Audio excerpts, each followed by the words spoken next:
Hello everybody, welcome back to another posting, another video, stage 4 and out the door. I want to apologize right off the bat. I don't mean to keep posting these videos while driving. That's not my intent. Literally it's just because I have, this is when I have a minute to do it. I just so happen to be driving back from Du Bois. My company partnered with a local church, and we got some gifts for some needy families to give some kiddos a great Christmas that otherwise probably wouldn't have very much of a Christmas at all, really. And this is my second trip to Du Bois, and within the last couple hours, I came up and loaded up one full truckload, and now couldn't fit it all, so I came over again and loaded up another truckload, and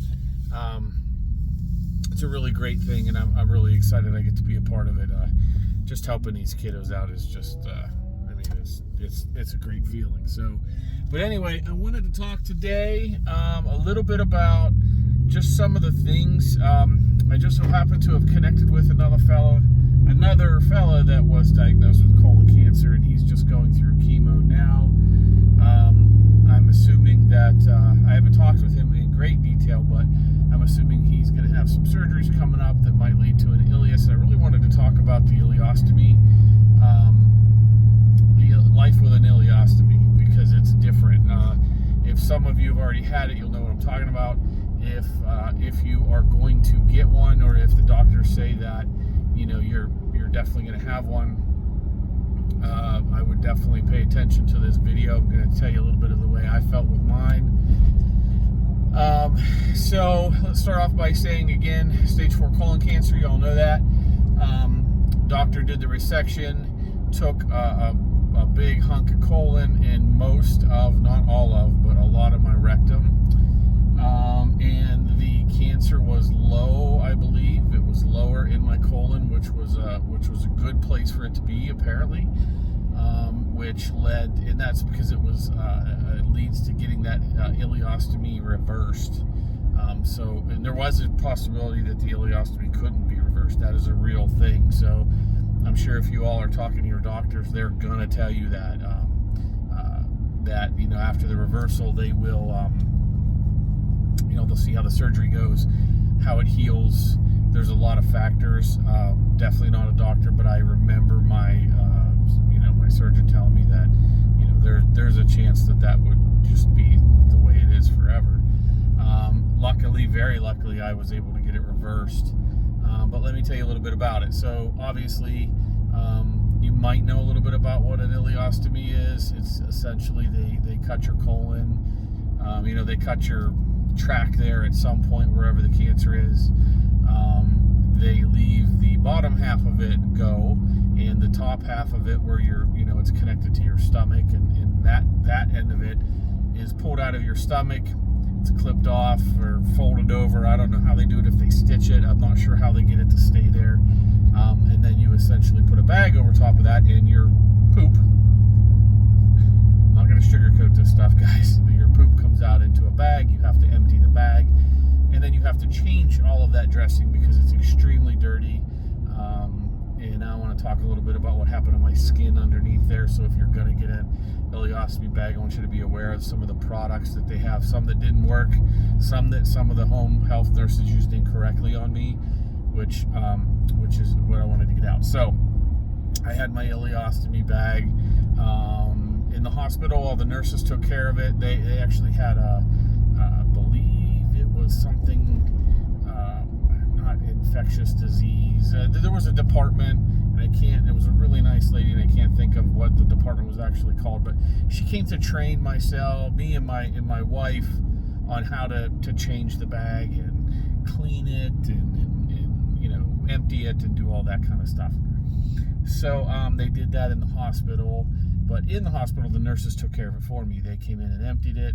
Of course, I was a mess anyway, so having them do that in the hospital was really great, because I wasn't going to be able to even get out of bed to go empty it.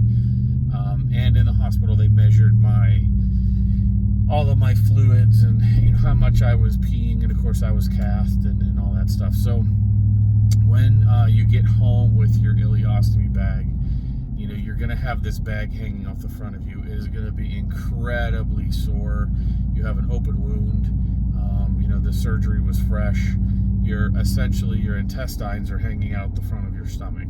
Again, I'm not sugarcoating this, guys. This is what it is. If you bump it, breathe on it, touch it, rub it against something, it is uncomfortable. It hurts. You are constantly worried about, like we had, at the time we only had one dog. Now we have two, but at the time we had one dog, and I was very worried about her. And she's a boxer, so she's a bigger, moose of a dog. I was worried about her, jumping on it, pulling it, opening it, scratching it. So you're going to be really cautious of that. Showering's a whole ordeal because you really don't want to get a lot of water down there. It's going to loosen up the dressing. It's living with a bag is different, and you need to be prepared for that. Once a week, I think it was about once a week, home health came in and helped me change the bag. So essentially, again, your intestines are sticking out the front of your stomach, and there's a wax ring that goes around your intestines. I'll call that the rosebud because that's what it looked like, a little rosebud. It was very bright red, like a hot pink color. And that was your actual intestine, and there was a wax ring that went around that up against your skin first. And what they did was they took it out of the package, and you would just bend it and get it warm, and it would get real pliable, and you would put it around your little rosebud, your little nub of fun there. And then over top of that went a larger patch, and that big patch was like a band-aid material, really sticky, and it had a hole in the center. And what looked, the best way for me to describe it is, it looked like a Tupperware lid. So against your skin was, this round Tupperware receiver, okay, like the one end of a Tupperware lid, and that went around the rosebud piece, and then that adhesive sealed that up really good and tight. Now what I found was, I got a whole ton of product from the hospital, and then I got more in the mail later. The hospital ordered stuff right to my home. All kinds of different patches, different bags, and different kinds of bags. There were see-through bags, and there were not see-through bags. But when you were doing this cleaning and changing of all your dressings and stuff, was a powder that they were supposed to use. The home health nurse would put this powder on a lot of it, and she was to the understanding of this powder was supposed to make the adhesive stick better. It didn't. Do not let them do this. About 2 or 3 times she came and she'd put this powder on, and then she'd walk out, and an hour later the whole dressing was coming off. I had to call back. I said, please come back, it's not working. And I eventually talked to my doctor, and he's like, no, they're doing that wrong. The powder is not there to make that adhesive stick better. It's just a cleaning powder. You're supposed to put that on there and then remove it and wash it off. So be very mindful and read the instructions on all of your products, guys, because the home health nurses, as amazing as they are, and I do mean to tell you that the gal that came in, and took care of me, there was two of them. There was a fellow that came in, he was really rough, and then the lady that came in, they're amazing. They did a really great job. They just didn't know the different product, and everything's a little bit different, so be sure to do your own research. But once they figured out once she figured out that powder was being used incorrectly, it was much easier. The adhesive stuck much better, and I had less leakage. That leads me to my next point that I really wanted to tell you. I'm just not going to sugarcoat it. Okay, when you're pooping out of a hole in your belly, inside your intestines is very dirty. It's just full of crap, right? Well, the rest of your body doesn't like all of that kind of, it's very acidic, essentially. If your dressing leaks, it will sit inside the skin, in between that dressing and your skin, and just literally eat away at your skin. I had it happen twice, and I still have some scarring from those 2 leaks because it got infected. Be very mindful of keeping those things tight and clean, because it was very uncomfortable. So the bag that they put on top, again, Tupperware, connection on your body, around your rosebud, your intestines there. A bag just snaps on top of it, just like a really tight fitting Tupperware lid. And that bag is, there were different size bags, but I'm a guy, so I probably had the bigger size bags. I watched some videos of some female bags that were much shorter, and I'm sure children and, you know, smaller humans would have a less you know, length there. But my bag was fairly large, and at the bottom of the bag was an opening, and it had a very tight Velcro closure, and then you rolled that up like a end of a toothpaste bottle. I'm sorry about these analogies, it's what I'm thinking off the top of my head, but it's like rolling the end of a toothpaste bottle up whenever you're trying to squeeze it all out. It just rolled up, and then it folded back on itself and Velcroed again. So it was like a tight, very tight. It didn't smell. A lot of people think, you know, it stinks. It doesn't stink. You don't walk around smelling like crap, unless you, whenever you're emptying it, you splash it everywhere, but, you know, that's on you. But it opened at the bottom, so what happened is when it filled up, and sometimes, you know, it would fill up really quickly. Sometimes you could go half or most of a day without it filling up at all.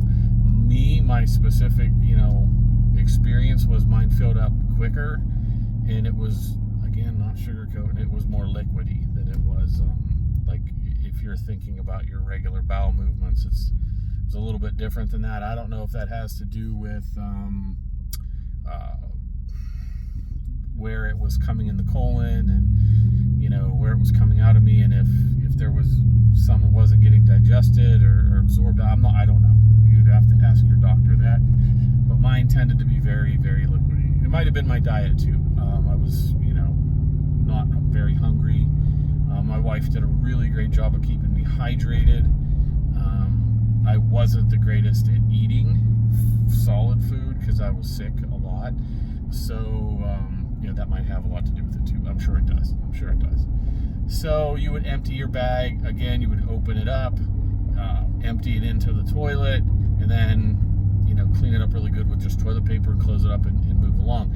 You could keep that bag on for most of a week, unless they got really wore out. I didn't change the actual bag until I changed the whole dressing. So that is the basic life with an ileostomy bag. It was uncomfortable. I definitely didn't enjoy that at all. It was odd living that way because you never sat down on a toilet. It was almost, if you can think about how much time you spend on the toilet now, you don't sit on the toilet. There's nothing to come out of your butt. Like, there was, you know, you didn't poop out of your butt anymore. You pooped out of your belly. It's weird, but it's the truth. So it was odd because I never wasted time sitting on the toilet. So you had to empty it, and then you walked out. So there was no real time on the potty anymore. So that was interesting. Whenever you change the bag, I found it hard for me personally to look at it. I mean, I was going through a lot, I get that, but actually seeing my own intestines hanging out of my belly was a psychological thing for me. I really couldn't even do it. Whenever she was there cleaning it and changing it, I couldn't even look at it. Sometimes we would make jokes about it, or I would make jokes about it. But I'm sure if you ended up having to keep that on forever, you would get used to it and be able to do it yourself. I couldn't. I just couldn't do it. I will say this, that, you know, it did work. It did really take away, you know, a lot of the symptoms I was having, you know, with the bathroom. I shouldn't say it took the symptoms away. It was just a different method of living with them. But that's it. That's really what I wanted to talk about. I would be super interested to hear from anybody out there that has one. You know, what your experiences are. I know I really didn't have the greatest experience, but I have been on the forums and, you know, seen other videos of people that are living with them wonderfully. There's a lot of people that swim with